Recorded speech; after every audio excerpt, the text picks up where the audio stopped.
Doctor Mohammad Yunus. Doctor Mohammad Yunus, আপনাকে আমাদের অনুষ্ঠানে স্বাগত জানাই। আমরা আপনাকে ধন্যবাদ জানাই আমাদেরকে সময় দেওয়ার জন্য। আমাদের সাথে আরো রয়েছেন বেগম খালেদা জিয়া, আপনাকে আমাদের অনুষ্ঠানে স্বাগত জানাই। আপনি আমাদের সময় দিয়েছেন, সেজন্য আমাদের কৃতজ্ঞতা জানাবেন। আমরা আসলে অনেকগুলি প্রশ্ন আপনাদের দুজনকেই করতে হবে, সেজন্য আমরা একটু একই আমরা আপনার থেকে একটু টু দা পয়েন্ট এবং যদি কুইক একটু বলেন তাহলে আমাদের জন্য একটু সুবিধা হয়। আপনি গণতন্ত্রের পক্ষে লড়াইয়ে সামিল হতে বলছেন, প্রশ্ন কেউ কেউ করছেন, প্রশ্ন উঠছে, আপনি কি এইসব মামলা মোকদ্দমা থেকে মুক্তি পেতে ডক্টর মোহাম্মদ ইউনূস সরকারেরই পরিবর্তন চাইছেন? বিসমিল্লাহির রহমানির রহিম। আসসালামু আলাইকুম। দীর্ঘদিন অসুস্থ থাকার পর আপনাদের সামনে কথা বলতে পারার জন্য আল্লাহর কাছে শুকরিয়া আদায় করছি। আমার কারাবন্দী অবস্থায় আপনারা আমার কারামুক্তি ও রোগ মুক্তির জন্য সংগ্রাম করেছেন, দোয়া করেছেন, সেজন্য আমি আপনাদের সকলকে ধন্যবাদ জানাচ্ছি। দীর্ঘ আন্দোলন সংগ্রাম ও ত্যাগের মধ্য দিয়ে আমরা ফ্যাসিবাদী অবৈধ সরকারের কাছ থেকে মুক্তি পেয়েছি। আমি আন্তরিক ধন্যবাদ জানাতে চাই আমাদের বীর সন্তানদের, যারা মরণপণ সংগ্রাম করে এই অসম্ভবকে সম্ভব করেছে। শত শত শহীদদের জানাই শ্রদ্ধা। এ বিজয় আমাদের নতুন সম্ভাবনা নিয়ে এসেছে। দীর্ঘদিনের নজিরবিহীন দুর্নীতি, গণতন্ত্রের ধ্বংসের স্তূপের মধ্য থেকে আমাদের নির্মাণ করতে হবে এক সমৃদ্ধ বাংলাদেশ। ছাত্র তরুণরাই আমাদের ভবিষ্যৎ। তরুণরা এই যে স্বপ্ন নিয়ে বুকের রক্ত ঢেলে দিয়েছে, সেই স্বপ্ন বাস্তবায়নে করতে মেধা, যোগ্যতা, জ্ঞান ভিত্তিক গণতান্ত্রিক বাংলাদেশ গড়ে তুলতে হবে। শোষণহীন সমৃদ্ধ বাংলাদেশ, সকল ধর্মের গোত্রের অধিকার নিশ্চিত করতে হবে। শান্তি, প্রগতি আর সাম্যের ভিত্তিতে আধুনিক বাংলাদেশ নির্মাণে আসুন আমরা তরুণদের হাত শক্তিশালী করি। ধ্বংস নয়, প্রতিশোধ নয়, প্রতিহিংসা নয়, ভালোবাসা, শান্তি ও জ্ঞান ভিত্তিক সমাজ গড়ে তুলি। কিছু না বলেও আপনি যে দুর্যোগের মধ্যে আছেন, বললে না জানি কি হতো, আপনার মন্তব্য একটু শুনতে চাই। অবস্থাটা হলো, আমি বলছি দেশের কাউকে কিছু বলি এমন কথা তো নয়।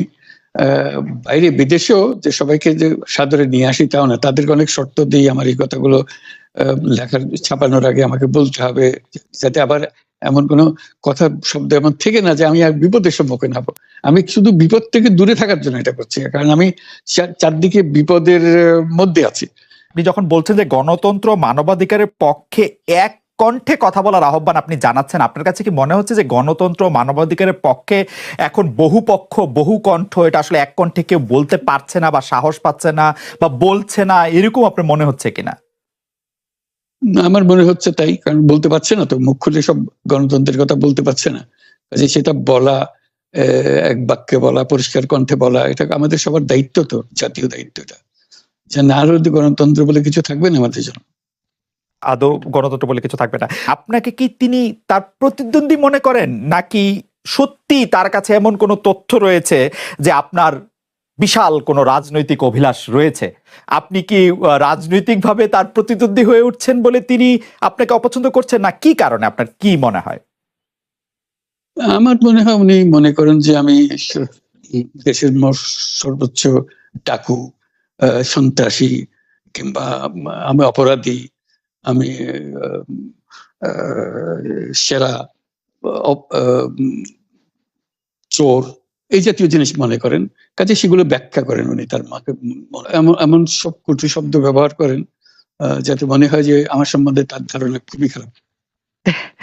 আসলে এটা নিয়ে কথা বলাটা একটু বিব্রতকরই, কিন্তু কেউ কেউ এটা বলে থাকেন যে বিশেষ করে যে 2007 সালে যে 111 সরকার আমরা যাকে বলি, তাদের যে বিরাজনীতিকরণের একটি চেষ্টা, সেই চেষ্টার মধ্যে আপনার অংশগ্রহণ আছে কিনা? যদিও বারবার বলা হয় যে আপনি আসলে সেই ক্ষমতাটা দখল করতে চেয়েছিলেন, অথচ আমরা উল্টা শুনেছি, আপনার মুখেও শুনেছি, যারা ওই সময় কুশলভ ছিলেন তাদের মুখেও শুনেছি যে আপনাকে আসলে অফার করা হলো, আপনি সেটি ফিরিয়ে দিয়েছিলেন।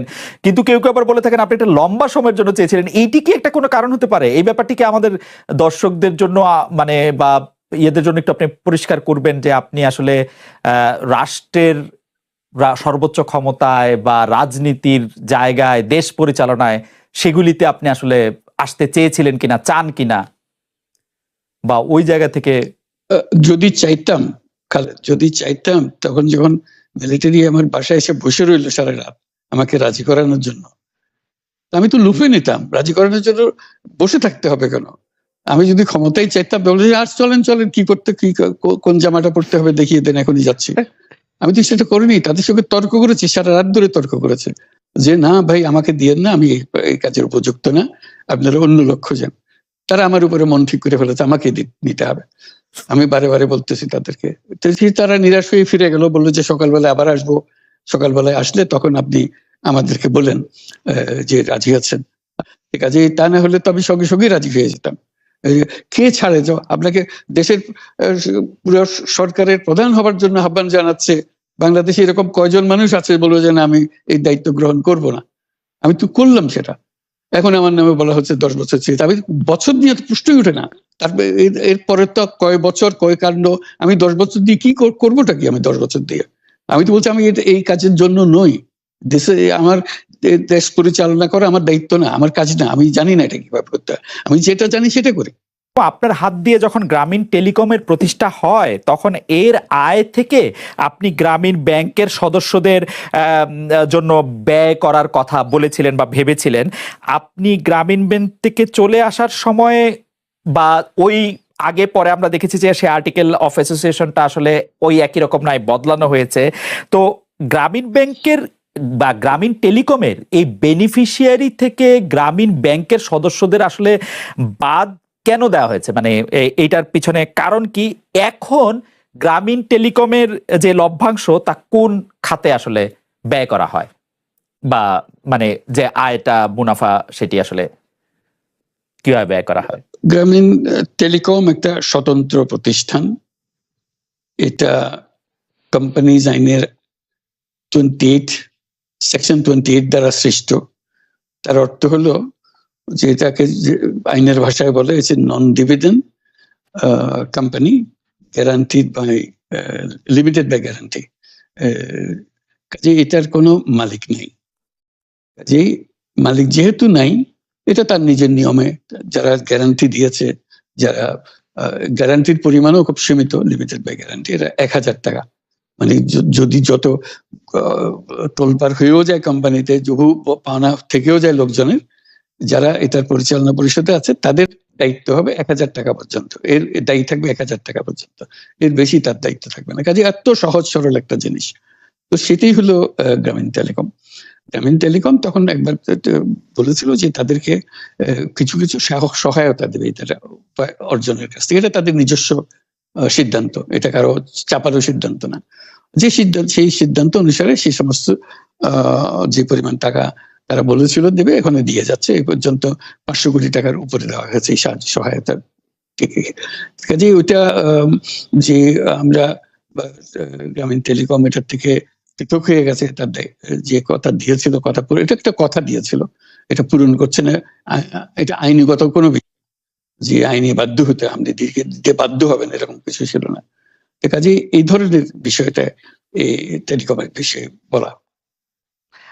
গ্রামীণ ব্যাংকের আপনি যখন মানে গ্রামীণ টেলিকমটা আপনি প্রতিষ্ঠা করেন, সেই সময়ে গ্রামীণ টেলিকমের সাথে গ্রামীণ ব্যাংকের সম্পর্কের যে বিধিমালা, সেই বিধি কি আপনি যখন চলে এসেছেন গ্রামীণ ব্যাংক থেকে সেটি পরিবর্তন করা হয়েছিল? তো সেই পরিবর্তনটি মানে পরিবর্তনটির জায়গাটা যদি আমাদের একটু পরিষ্কার করতেন। পরিবর্তন ছিল যে আগে এটা নমিনেট করতে পারতো গ্রামীণ ব্যাংক, চেয়ারম্যান পদের জন্য একজন লোক নমিনেট করতে পারতো। আমরা যেহেতু গ্রামীণ ব্যাংক থেকে আমাদেরকে সরিয়ে দেওয়া হয়েছে, তখন আমরা মনে করলাম যে এটা রাখার আর দরকার নাই। গ্রামীণ টেলিকম থেকে সেই পদটা আমরা পরিষ্কার করে দিয়েছি, যখন এটা আর দরকার নাই।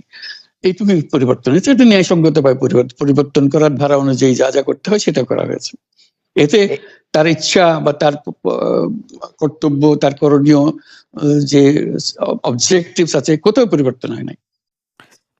এই ক্ষেত্রে আমাদের এই বিষয়ে আর কি এইটাই আমাদের আরেকটা প্রশ্ন, সেটা হচ্ছে যে গ্রামীণ টেলিকম কি গ্রামীণ ফোন থেকে প্রায় 37% লভ্যাংশ পায়, যে এবং যদি পায় 34% লভ্যাংশ পায়, সেই 34% লভ্যাংশের যে টাকাটা, সেই টাকাটা কোথায় বা কি উদ্দেশ্যে ব্যয় করা হয়?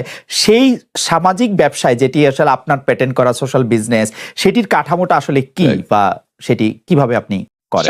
সামাজিক ব্যবসা হলো এমন একটা নতুন ধরনের ব্যবসার চিন্তা, যেটা আমরা প্রমোট করছি, আমরা নিজেরা প্র্যাকটিস করছি। যেটা ব্যবসা মানে হলো মুনাফা করা, ব্যক্তিগত মুনাফা করা, এবং তার লক্ষ্য হলো সর্বোচ্চ মুনাফা করা। এটি হলো ইকোনমিক্স এর নিয়ম, যে সর্বোচ্চ মুনাফা যদি করি সবকিছু ঠিকঠাক মতো চলবে। আমরা বললাম যে এটা ভুল জিনিস, যে সর্বোচ্চ মুনাফার মধ্যে দিয়ে মানুষকে এক রকমের নেশাগ্রস্ত করেছে। এই মুনাফার নেশার মধ্যে তাকে ঢুকিয়ে দেওয়া হয়েছে। এই মানুষকে এই মুনাফার নেশাগ্রস্ত মানুষ হিসেবে এটা আমরা কল্পনা করতে পারি না। আমরা বলছি যে এটা মুনাফা সে করবে, সর্বোচ্চ মুনাফা করবে, কিন্তু অন্য ধরনের ব্যবসা আছে। ব্যবসা এখন শুধু এক প্রকারের ব্যবসা আছে, যে ব্যবসাতে শুধু মুনাফা সর্বোচ্চ করেন, এটাই হলো নির্দিষ্ট নিয়ম। আমরা বলছি আরেক রকমের ব্যবসা, যেটা হলো মানুষের সমস্যার সমাধান করা, মুনাফার জন্য কোনো রকমের ইচ্ছা তার না থাকা, মুনাফা বিহীন ভাবে, কোনো মুনাফা, ব্যক্তিগত মুনাফা না নিয়ে শুধু সমস্যার সমাধানের জন্য ব্যবসা করা, এটাকে আমরা বলছি সামাজিক ব্যবসা। এই অর্থ দিয়ে আমরা সামাজিক ব্যবসাগুলো প্রতিষ্ঠা করছি, একটার পর একটা সামাজিক ব্যবসা প্রতিষ্ঠা করছি, যে কারণে আমরা এটার মধ্যে শরিক হয়েছিলাম, যে আমরা পুরো গ্রামীণ ফোনকে সামাজিক ব্যবসা করার চেষ্টা করেছিলাম। সেটা টেলিনরকে আমরা রাজি করাতে পারিনি, যে টেলিনর বলছে যে আমরা ব্যবসা করবো। কাজে আমরা ওটা না পেরে শুধু গ্রামীণ টেলিকমকে আমরা সামাজিক ব্যবসা হিসেবে রেখেছি। এর থেকে যে মুনাফা হয়, মুনাফার সমস্ত টাকা বিভিন্ন সামাজিক ব্যবসা সৃষ্টির কাজে ব্যবহৃত, এখনো তাই হচ্ছে।